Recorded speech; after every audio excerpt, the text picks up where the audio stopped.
crafty friends, this is Jenny from crafttestimonies.com, and I'm here today looking at Jane Davenport's The Color Institute Mermaid Markers, and I'm taking another look at them because I have two different sets here today. First I have Celestial Sky and Shimmering Sky. I had to consult my notes. So I'm reviewing them just because these are a slightly different formulation. The Celestial Sky are metallics and the Shimmering Sky are kind of a glitter type of formulation, has mica particles in them.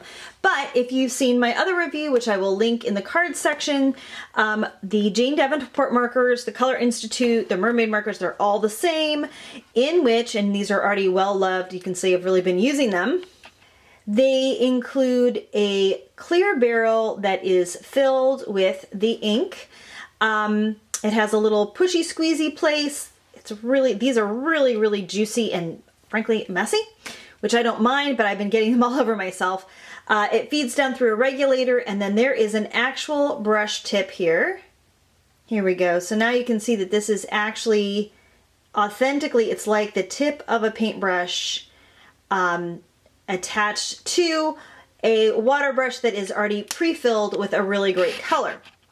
So I'm going to start off just by showing you a little bit of swatching on this paper so you can see how they come out and why my hands are already so very stained, because they are messy. Now they do recommend that before you use these ones, you want to give them a shake, and here is a great reason why. So here is your regular ink, and then here's the particulate, and if you don't shake it up, it doesn't come out quite as nicely. So make sure you leave the cap on. They will splatter everywhere because of that brush tip. It goes everywhere. But let me show you the colors and how they're applied.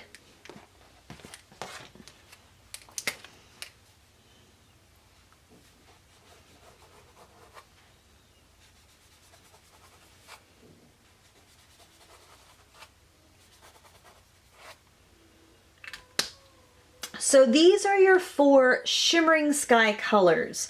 There is Milky Way, which is a dark blue, Aurora, which is the green, you've got a darker, like a raspberry pink called Polar Lights, and then the lighter kind of magenta color called Planet Gliese. I'm not exactly sure, but they are very wet, very juicy, and highly water reactive. If I go ahead and just add water, you'll see how they blend and flow really beautifully. They want to be mixed with color, they want to be mixed with each other, and because you can see they are so dark and highly pigmented, you can put this in a little bit of water and thin these down quite a bit. Now you're gonna lose some sparkle, but you don't really even get to see the sparkle that much until it is all dried up. But there's a lot of pigment here, and that gives you a lot to work with. In Celestial Sky, oh gosh, see, there it goes everywhere. You have Falling Star.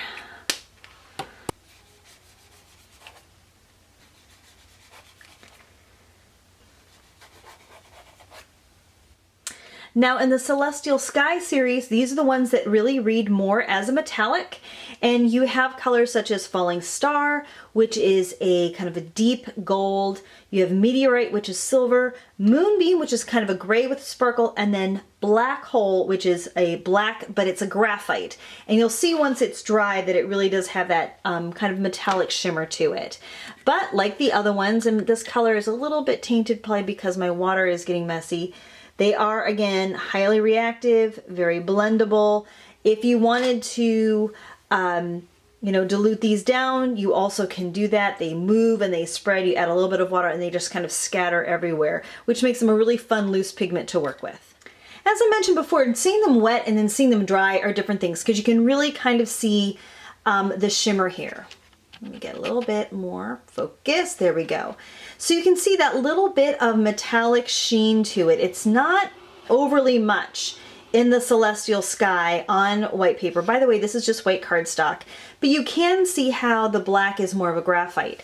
With the Shimmering Sky colors, you definitely can see that mica shine. That's another sample of the black here, but you really can tell just how much shimmer there is once the product is dry. Now I also tried the product on a piece of watercolor paper, knowing that they like to be, mixed and moved around. I wanted to see how it reads on that. And again, you definitely get, that flash which is a wonderful complement to your regular mermaid markers since they don't have any kind of metallic or mica with them. So here's a chance for you to kind of mix and mingle and have fun. Now, I also think it's really important to see them on black paper because here's where you go, oh, I didn't know they would do that.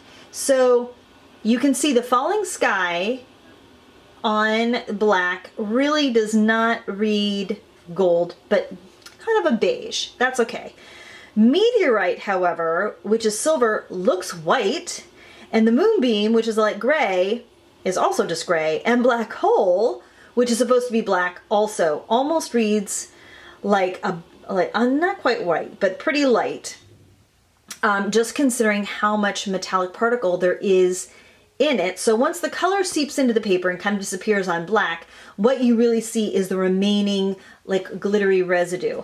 And again, if you were working on black paper, well, you probably couldn't tell what color this is. This Planet Gliese. But what you get are all these wonderful kind of shadows of mica, and you see a little bit of the green, you see a little bit of the blue, a little bit of the purple. But I just wanted to let you know that if you do want to work on a darker substrate, you are going to get some really cool results in a way that you wouldn't with normal mermaid markers. These really kind of up the game. So I always try to make some samples using the product, and here I mixed both of the versions just to make kind of like a galaxy background. I'm going to finish this into a card, and I love how deep and saturated it looks. Here's one that I kept a little bit lighter, a little more painterly. I just kind of did stripes and then washed it with water and let the pigment just do its thing. Now again, because I thinned it out, you don't see as much of the sparkle. You get it a little bit here. This is also a heavily textured watercolor paper, so it kind of settles into the tooth, which I don't mind. But the color really just moves in a beautiful fashion. So here I went ahead and I did some embossed, and I used this as a resist then and washed the markers over top. And as you can see, it works beautifully with a resist technique.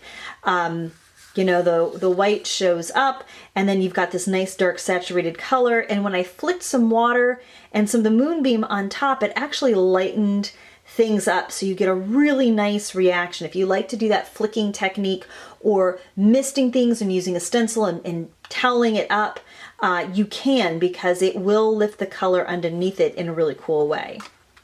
I also just tried a little bit of a wash over top of a stamped image for some impact, and here I actually used it as a watercolor right into these kind of cabbage roses that I can finish off into a card.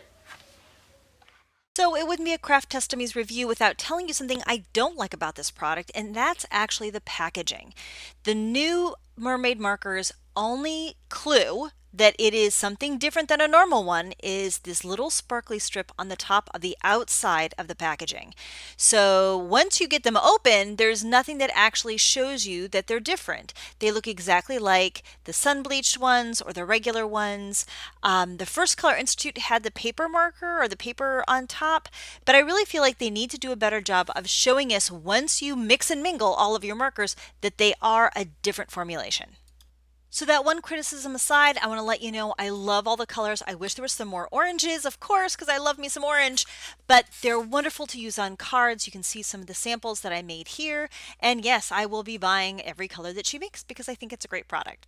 All right, thank you so much for watching. Please like, subscribe, leave me a comment, and I will have an affiliate link in the comments section to a sale item. So thanks so much for watching, and have a crafty day.